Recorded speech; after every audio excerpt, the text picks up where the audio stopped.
दोस्तों, अगर आपको लगता है कि आप किसी फैंटेसी ऐप पर खेल रहे हैं और उसमें विन करना ही है, तो दोस्तों उसके लिए उस फैंटेसी ऐप के जितने भी नियम हैं उसकी जानकारी हमें होना बहुत ज़रूरी है। जैसे ड्रीम 11 पे अभी कुछ समय से बैकअप का जो सिस्टम शुरू किया है, मेरे बहुत सारे मित्रों के कमेंट आ रहे हैं, बहुत सारे लोग मुझसे ये पूछ रहे हैं कि बैकअप प्लान की वजह से हम बैकअप खिलाड़ी नहीं चुन पाए, या जो हमने चुने उन्हें टीम में शामिल ही नहीं किया गया, या ऐसी बहुत सारी समस्या उनके सामने आई, जिससे उनके साथ क्या हुआ कि वो जो उनको कॉन्टेस्ट जीतना था उसमें भी वो हार गए सिर्फ एक या दो खिलाड़ी की वजह से। यानी उन्होंने जिसे बैकअप के रूप में चुना वो या तो टीम में आ ही नहीं पाया, या फिर उन्होंने गलत तरीके से बैकअप चुन लिया और बाद में उन्हें लगा कि मैंने तो बैकअप के रूप में प्लेयर्स चुन रखा था, फिर इसे क्यों नहीं खिलाया गया, इसके पॉइंट्स जो है वो इंक्लूड नहीं हुए। तो दोस्तों इसके लिए ड्रीम 11 ने एक पूरा सिस्टमेटिक तरीके से आपको बता रखा है कि बैकअप कैसे लिया जाता है और किस खिलाड़ी के बदले किस खिलाड़ी को पॉइंट दिए जाएंगे या उससे चुना जाएगा। ये सारी चीज़ें उन्होंने क्लियर बता रखी है। लेकिन होता क्या है, हम इन फैंटेसी ऐप पर खेलते समय इन छोटी छोटी बातों को ध्यान में नहीं रखते हैं और जो प्लेयर्स खेल रहे हैं सिर्फ अनाउंसड है या तो उन्हीं से टीम बना लेते हैं और बाद में देखते हैं हम कि उन खिलाड़ियों को तो बाहर कर दिया गया है और जो दूसरे खिलाड़ी है उन्हें अंदर ले लिया गया है। यहाँ पर कुछ समस्याएं कुछ दोस्तों के साथ ये भी आ रही है कि सब्स्टिट्यूट वाले प्लेयर्स और अनअनाउंस्ड वाले प्लेयर्स जो है उनमें थोड़ा कन्फ्यूजन हो रहा है, और ये सारा कन्फ्यूजन मैं आज के वीडियो में आपको पॉइंट टू पॉइंट बताकर क्लियर कर देना चाहता हूँ। और अगर आप आज का वीडियो पूरा देख लेते हैं तो आप भी एक ऐसी टीम बनाएंगे जिसमें आप बैकअप भी रखेंगे और आपके सारे खिलाड़ियों के पॉइंट भी जुड़ेंगे। इसलिए दोस्तों आज का वीडियो आपको पूरा देखना है और इसे पूरी तरीके से समझ लेना है, क्योंकि हम इन फैंटेसी ऐप पर पैसा लगा रहे हैं, इसलिए हमें इनकी पूरी जानकारी, सभी नियम की जानकारी हमें होना बहुत ज़रूरी है। ठीक है दोस्तों, चलिए शुरू करते हैं हम आज की पूरी बात। दोस्तों जैसे आप देख सकते हैं कि ड्रीम 11 ने खुद ने कहा है कि ये आपके लिए प्लान बी का काम करेगा अगर आपके सिलेक्ट किए हुए प्लेयर्स नहीं खेलते हैं तो दोस्तों इसके बारे में आपको पूरी डिटेल में जानकारी बताई गई है, जिसे मैं आपको बिंदुवार यानी पॉइंट टू पॉइंट पूरा बताने वाला हूँ कि आप किस प्रकार से बैकअप को अपनी टीम में ऐड कर सकते हैं। यानी बैकअप के खिलाड़ियों को अपनी टीम के लिए 4 खिलाड़ी के लिए जो सिस्टम रहता है जो बता रखा है, और हर मैच के नीचे लिखा हुआ रहता है कि इस मैच में बैकअप प्लान आपका उपलब्ध है। उसे देखने के बाद आप टीम चुनने के बाद आप 4 प्लेयर्स को बैकअप के रूप में रख सकते हैं। यानी आपकी टीम में से कोई 4 प्लेयर नहीं खेल पाए तो उनकी जगह आपके बैकअप में से क्रम से उन्हें उठा लिया जाएगा। अब याद रखने योग्य जो बातें हैं, पॉइंट है, वो मैं आपको शॉर्ट में बता देता हूँ। सबसे पहला बता रखा है कि आप कुल 4 खिलाड़ियों को बैकअप के रूप में अपनी टीम में रख सकते हैं, और वो प्रायोरिटी ऑर्डर यानी प्राथमिकता के क्रम पे रखना होंगे। यानी सबसे पहला प्लेयर आपका बैकअप के रूप में उठाया जाएगा, उसके बाद दूसरा, तीसरा, चौथा। अब दूसरी चीज़ है, आप 11 खिलाड़ियों की एक टीम जो रहेगी आपकी 11 ही खिलाड़ियों की बनेगी। यानी आपने 4 बैकअप के रूप में रखे हैं तो ऐसा नहीं कि 15 खिलाड़ियों की टीम बन जाएगी। 4 खिलाड़ी आपके बैकअप के रूप में रहेंगे जो दूसरों का स्थान लेंगे। इसके बाद आप जो बैकअप के लिए खिलाड़ी रहेंगे वो या तो अनअनाउंस्ड प्लेयर्स जो रहेंगे उनकी जगह या फिर सब्स्टिट्यूट प्लेयर्स की जगह ही उपयोग में आएंगे। इसके बाद जो बताया गया है कि अगर आप जो टीम बना रहे बैकअप के रूप में ले रहे हैं ये नियम अनुसार ही होना चाहिए, और ये जितने भी आप बैकअप का सिस्टम लेंगे ये डेडलाइन के समय तक ही रहेगा। डेडलाइन जब होगी यानी अनाउंस के बाद मैच शुरू होने वाला होगा, जैसे ही 0 सेकंड रहेगा तब से ये लागू हो जाएगा। अब इसकी रूल बुक के बारे में हम देख लेते हैं। सबसे पहला कि आपकी टीम के कौन से खिलाड़ी को आप बैकअप के रूप में रिप्लेस कर सकते हैं, तो सिर्फ अनअनाउंस्ड प्लेयर और एक सब्स्टिट्यूट प्लेयर्स जो रहते हैं, जो आजकल आईपीएल मैच में सबसे ज़्यादा देखने को मिल रहे हैं, उन्हें आप अपनी टीम में रिप्लेस कर सकते हैं। इसके बाद किस ऑर्डर में आप उन बैकअप प्लेयर्स को ले सकते हैं, तो देखिए इसमें आर्डर मतलब किस क्रम में आप उनको यानी उन्हें लिया जाएगा। सबसे पहले अनअनाउंस्ड कैप्टन, यानी आपने खिलाड़ी चुना है, अगर उसका अनाउंसमेंट में नाम नहीं आया है, आपका कैप्टन है, तो सबसे पहले उसको चेंज किया जाएगा।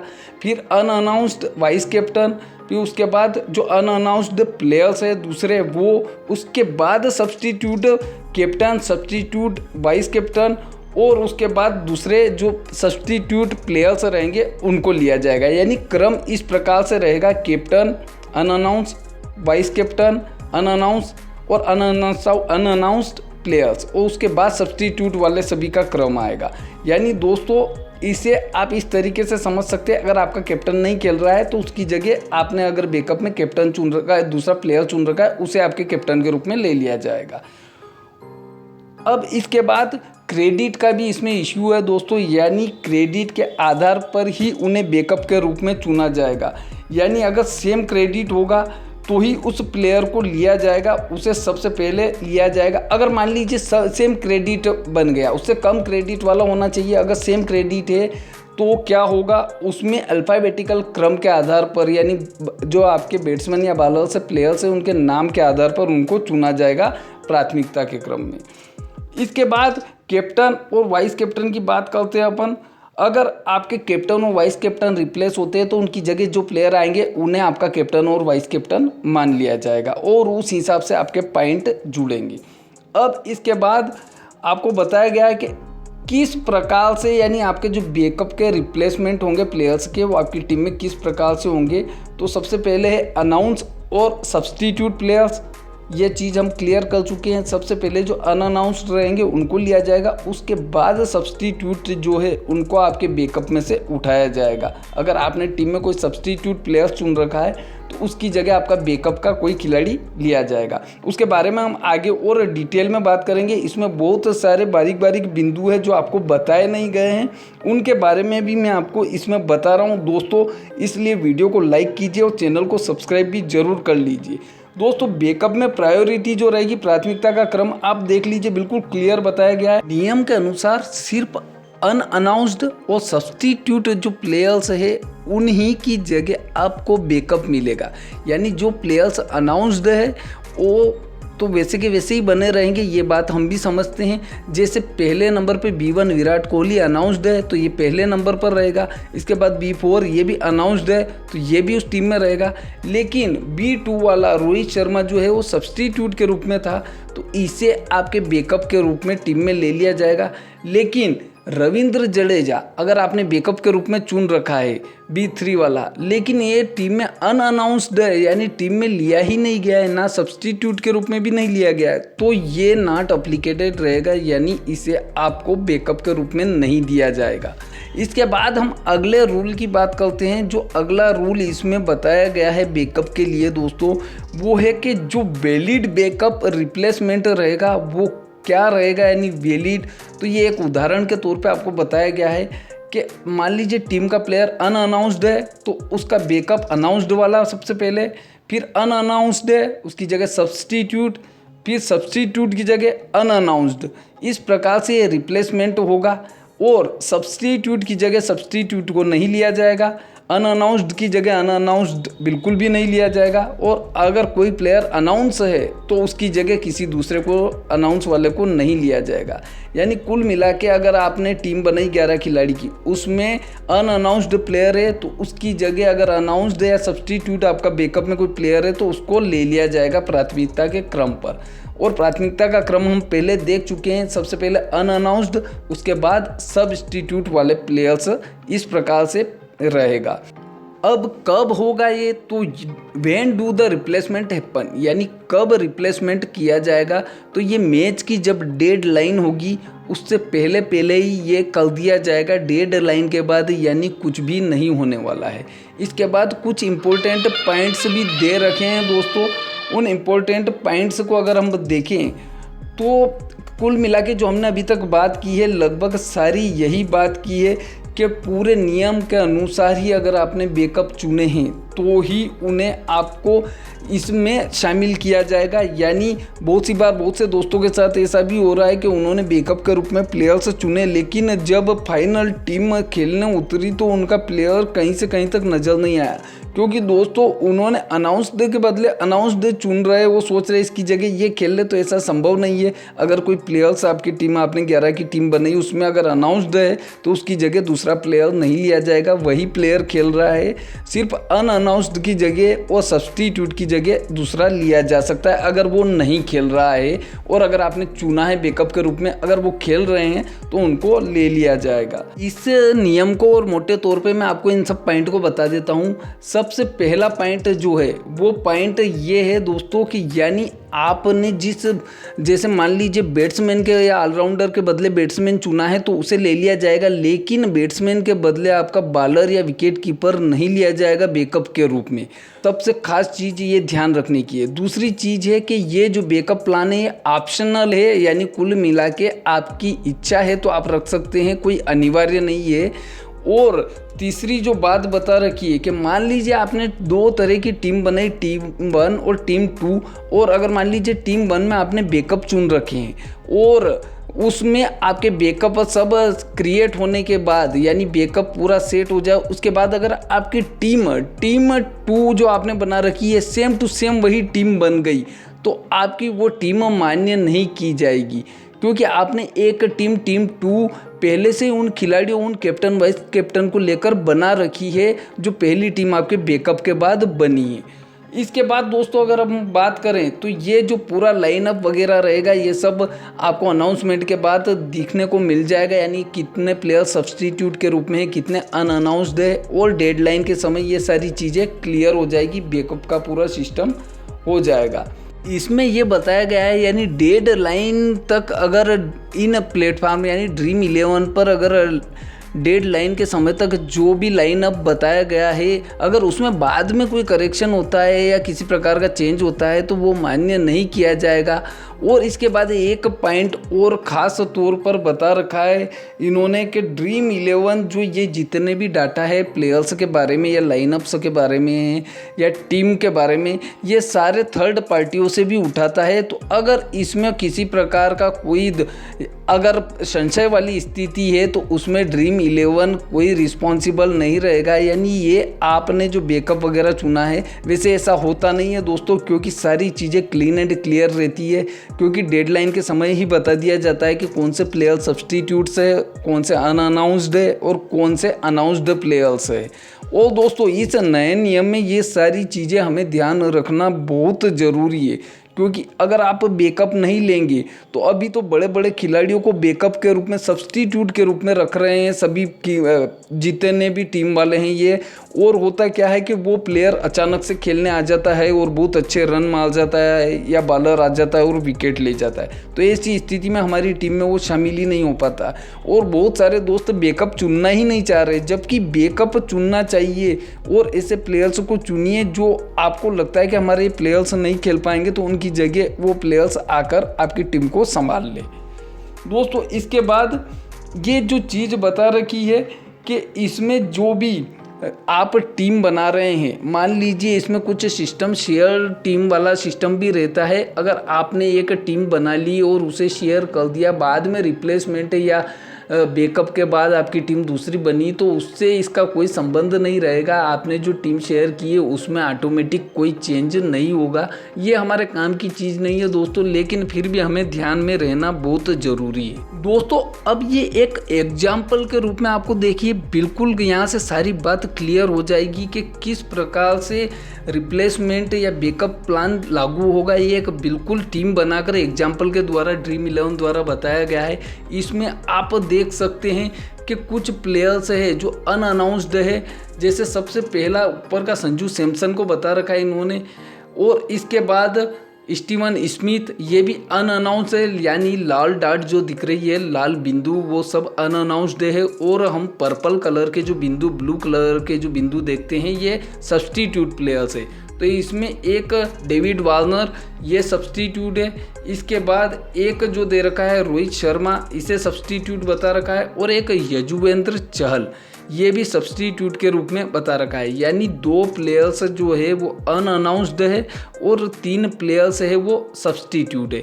यानी ये जो टीम है ये जब अनाउंस्ड हो जाता है उसके बाद हमें पता चल जाता है कि हमारे कौन से प्लेयर है जो टीम में खेल रहे हैं, या जिन प्लेयर्स को हमने 11 को चुना उनमें से कौन से सब्स्टिट्यूट के रूप में हैं रखे गए हैं, वो भी हमें पता चल जाता है। अब अगर हमें बैकअप प्लान लेना है तो उसके बारे में भी इसमें क्लियर बताया गया है, जो हम बिल्कुल क्लियर तरीके से देख सकते हैं।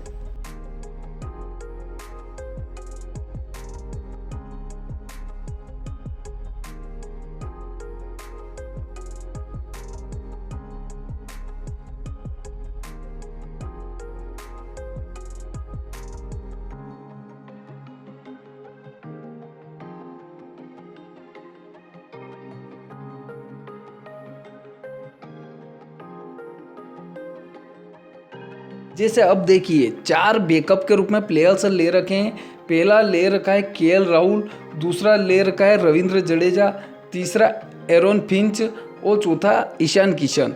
यानी 4 बैकअप के रूप में प्लेयर यहाँ पर लिए रखे हैं। यानी हम एक उदाहरण के रूप में देख रहे हैं, एग्जाम्पल के रूप में, कि अगर हमारी टीम वैसी है और हमने ये 4 प्लेयर्स अगर आपने चुन रखे हैं बैकअप के रूप में, तो किस प्रकार से आपका रिप्लेसमेंट प्लेयर्स का होगा वो बता रखा है। सबसे पहले इसमें बता रखा है कि 2 प्लेयर्स अनअनाउंस्ड है, एक तो सैमसन और एक स्मिथ। इसके अलावा 3 प्लेयर जो है वो सब्स्टिट्यूट के रूप में है, शर्मा, वार्नर और चहल।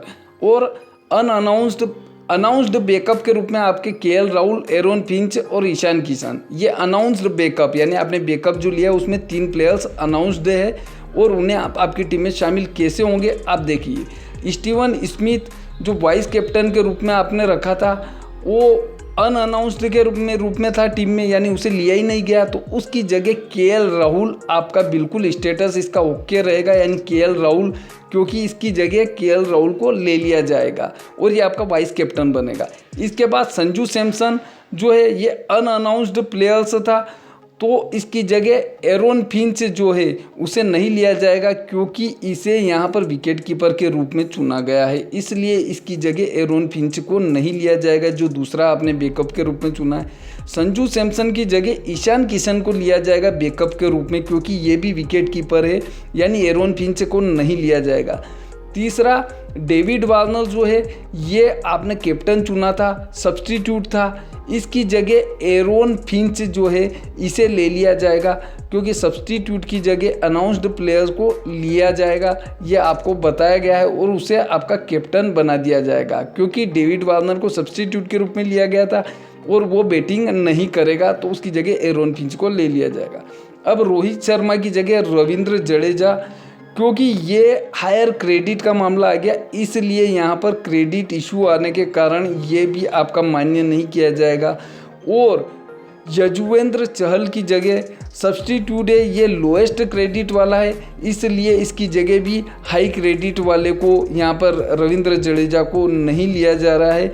और इस प्रकार से हम देखते हैं कि ये जो है आप देख रहे हैं कि पूरा सिस्टमेटिक तरीके से यहाँ पर बता रखा है कि आपने एक टीम चुनी, उसमें 2 प्लेयर्स अनअनाउंस्ड है, 3 प्लेयर सब्स्टिट्यूट है और 4 प्लेयर आपने बैकअप के रूप में रखे हैं, तो उनको किस तरीके से आपकी टीम में लिया जाएगा। यानी यहाँ आपका कन्फ्यूजन दूर हो जाना चाहिए कि क्रेडिट का इशू भी इसमें शामिल किया जाता है। इसके अलावा अनअनाउंस्ड और सब्स्टिट्यूट यानी इन प्लेयर्स को भी इसमें गिना जाता है। अब ये देखिए आप, इसके बाद इसमें इन आपके हो जाएंगे केएल राहुल, ईशान किशन और एरोन फिंच, और आउट हो जाएंगे स्टीवन स्मिथ अनअनाउंस्ड है, संजू सैमसन अनअनाउंस्ड है, और डेविड वार्नर जो है सब्स्टिट्यूट के रूप में है, कैप्टन के रूप में है। तो आपका कैप्टन एरोन फिंच बन जाएगा और वाइस कैप्टन केएल राहुल बन जाएगा, क्योंकि आपके कैप्टन और वाइस कैप्टन दोनों टीम में नहीं खेल रहे। लेकिन रविंद्र जडेजा जो है इसको नहीं लिया जाएगा क्रेडिट इशू के कारण आपकी टीम में,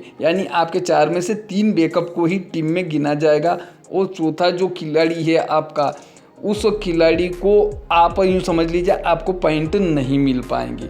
इस प्रकार से आप देखेंगे तो इसका देखिए बहुत से दोस्तों को फ़ायदा भी हो रहा है बैकअप प्लान की वजह से, लेकिन अधिकतर दोस्तों को नुकसान हो रहा है क्योंकि वो क्या करते हैं 11 ही प्लेयर्स चुन लेते हैं।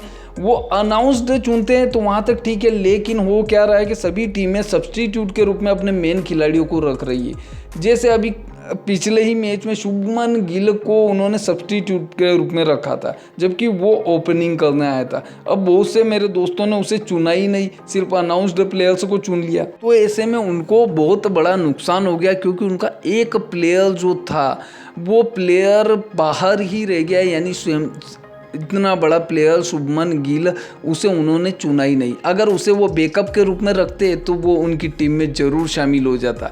तो दोस्तों इस तरीके से थोड़ा कन्फ्यूजन वाली स्थिति है, लेकिन इसे आप और ध्यान से सुनिए समझिए तो आपको पूरी चीज़ समझ में आ जाएगी और आप खुद अपने ड्रीम 11 ऐप पर जाकर भी आपके जो नियम चलते वाला है उसमें जाकर पूरी चीज़ें ध्यान से सोच सकते हैं, समझ सकते हैं। अगर आपको लगता है कि मैंने आपको बताया है इससे आपको थोड़ा बहुत या बहुत कुछ समझ में आ गया तो आप चैनल को सब्सक्राइब कर लीजिए, क्योंकि मेरे चैनल पे मैं आपको सभी तरह की जानकारियाँ देता हूँ। टीम बनाने से लेकर खिलाड़ियों को कैसे चुनना है, कैसे कॉम्बिनेशन करना है, किस समय टीम बनाना है, कैसी टीम नहीं बनाना है, हमें खिलाड़ियों को कैसे चुनना है, यानी कुल मिला के आपको पूरा पैकेज मेरे चैनल पर मिल जाएगा। आप मेरे चैनल के दूसरे सभी वीडियो भी देख सकते हैं तो आपको लगेगा कि इस चैनल पर सभी चीज़ें आपको वास्तविक बताई जाती है।